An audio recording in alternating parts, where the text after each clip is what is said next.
terkait dengan meaningful participation. Ini mau kita kemanakan ini barang? Karena saya lihat jadwalnya begitu padat sampai jam 7, bagaimana kita menjustifikasi stakeholder dari Minerba yang begitu banyak, ya, sehingga kita membypass dan melewati meaningful participation itu. Jangan sampai ketika kita terburu-buru, ya, ada semacam urgensi yang luar biasa pada pertemuan hari ini, kita putuskan nanti di judicial review lagi. Tentu ini akan menjadi pertaruhan kredibilitas badan legislasi. Nggak bisa kayak Sangkuri yang kemudian pagi diusulkan, siang panjang, malam diketok gitu loh. Jadi ini tidak keputusan persetujuan DPR untuk menyatakan perang gitu loh. Urgensinya kan ditanya, apa sih urgensinya? Mesti hari ini juga, malam ini juga, masa sidang juga belum dimulai gitu. Jadi kalau saya usul, kita sepakat untuk membahas kan itu. Kita sepakat kalau ini itu kepentingan nasional Pak Ketua. Tetapi beri waktu kami fraksi ini untuk melakukan pendalaman Pak Ketua. Bagaimana pemerintah bisa memilih memberikan suatu kewenangan kepada universitas perguruan tinggi yang mana harus diberikan pada ribuan universitas di Indonesia? Ini menimbulkan masalah baru. Ormas juga nih ribuan di Indonesia. Bagaimana bisa mengklasifikasikan ormas ini mendapatkan kewenangan untuk mengelola tambang? Ini perlu dipikirkan, Pak. Dan terima kasih. Pertama, selamat tahun baru dulu, semangat baru. Sangkin semangatnya paripurna belum dimulai, kita sudah mulai.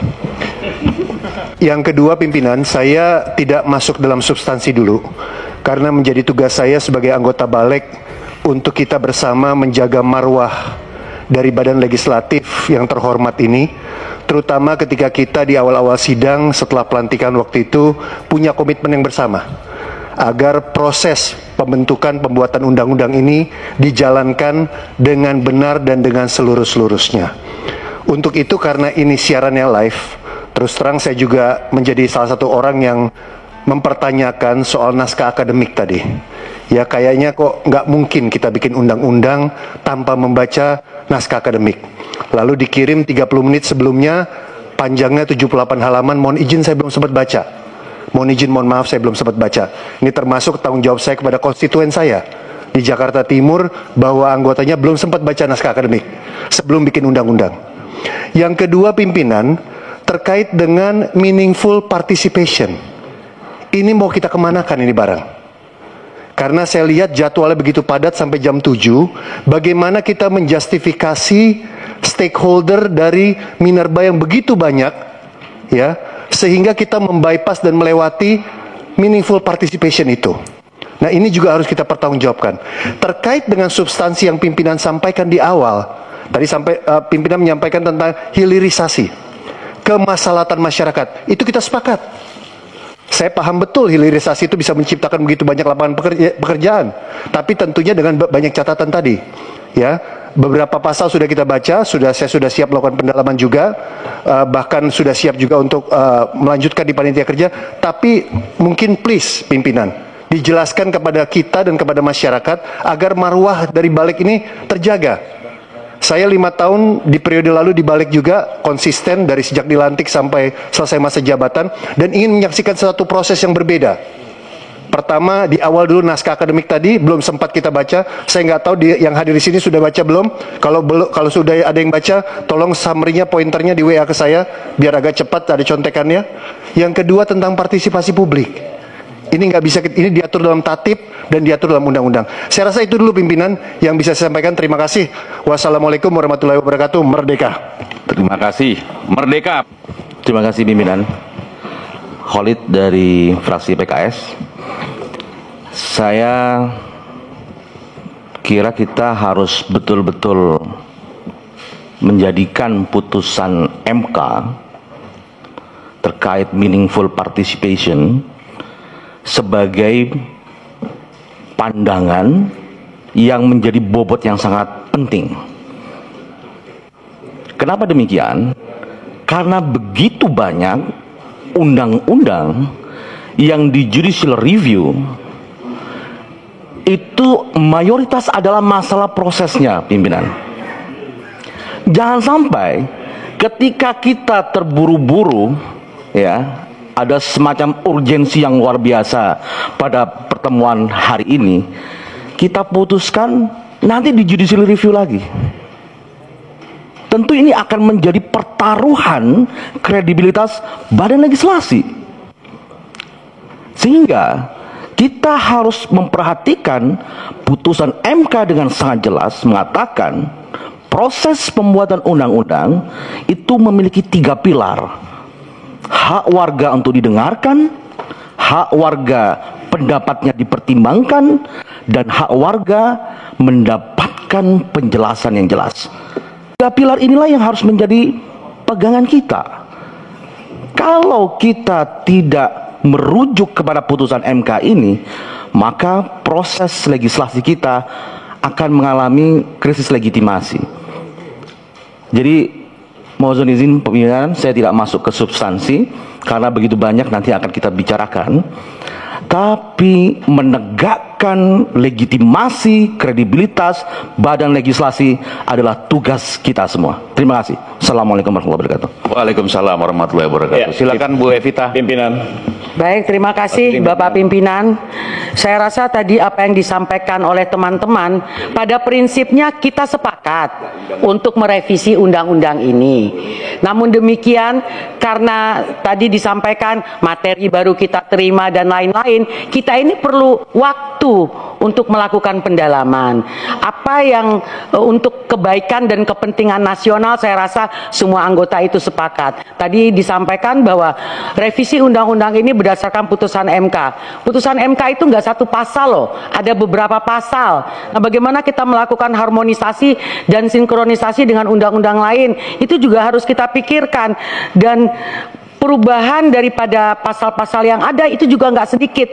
Kita udah baca ini materi yang diberikan, pasal 51, pasal 51A, pasal 173D, pasal 74, banyak Pak Ketua. Pasal-pasal yang dilakukan penambahan, bukan revisi, penambahan terhadap undang-undang ini. Nggak bisa kayak Sangkuri yang kemudian pagi diusulkan, siang panjang, malam diketok gitu loh. Jadi apa namanya, ini tidak keputusan persetujuan DPR untuk menyatakan perang gitu loh. Urgensinya kan ditanya, apa sih urgensinya? Mesti hari ini juga, malam ini juga, masa sidang juga belum dimulai gitu. Jadi kalau saya usul, kita sepakat untuk membahas kan itu. Kita sepakat kalau ini itu kepentingan nasional Pak Ketua. Tetapi beri waktu kami fraksi ini untuk melakukan pendalaman Pak Ketua. Terima kasih.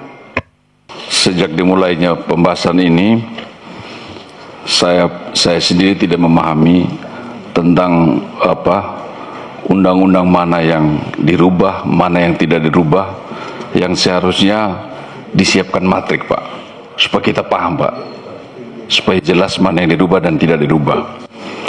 Dan yang kedua, saya tidak perlu ulangi lagi yang hal lain, bahwa pembentukan undang-undang ini atau revisi, saya memahami kami ini mendukung pemerintahan Prabowo Gibran. Hanya kami tidak mau bahwa produk nanti ini menjadi permasalahan baru dalam pemerintahan ini. Ujung-ujungnya di Mahkamah Konstitusi Pak. Yang perlu kita garis bawahi, perlu kita cermati tentang undang-undang yayasan. Bagaimana yayasan menjalankan fungsi, tugas dan kewajibannya. Apakah sudah diatur bahwa yayasan sudah beralih kepada sejenis perseroan terbatas? Kedua, tentang perguruan tinggi. Tujuannya akan menghasilkan lulusan ya yang berkualitas melalui kemampuan akademik. Sekarang kalau universitas diberikan kewenangan untuk mengelola tambang, kalau tujuan pemerintah adalah mendukung universitas, mendukung pendidikan bermutu, memberikan kebijakan pendidikan yang gratis bagi seluruh masyarakat Indonesia, saya rasa kebijakan untuk memberikan bantuan dana langsung kepada universitas itu lebih tepat.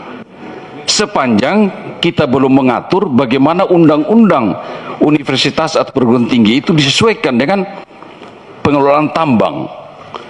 Ketiga, tentang ormas. Nah, ini undang-undang ormas juga harus diperhatikan Pak. Apakah dia punya kewenangan, kemampuan yang sudah diberikan oleh negara untuk mengelola tambang atau belum? Kembali saya katakan bahwa kalau tujuan pemerintah bagaimana memberikan kesejahteraan bagi masyarakat, kita setujui aja bantuan kepada semua ormas langsung oleh pemerintah tanpa diberi kewenangan menimbulkan keruwetan masalah baru di kemudian hari. Terus keempat, bagaimana pemerintah bisa memilih memberikan suatu kewenangan kepada universitas perguruan tinggi yang mana harus diberikan pada ribuan universitas di Indonesia. Ini menimbulkan masalah baru. Ormas juga nih ribuan di Indonesia. Bagaimana bisa mengklasifikasikan ormas ini mendapatkan kewenangan untuk mengelola tambang? Ini perlu dipikirkan, Pak. Kami mendukung pemerintahan Prabowo Gibran. Sukses, Pak. Ya, itu aja mungkin masukan dari saya dari fraksi Partai Golkar, Pak.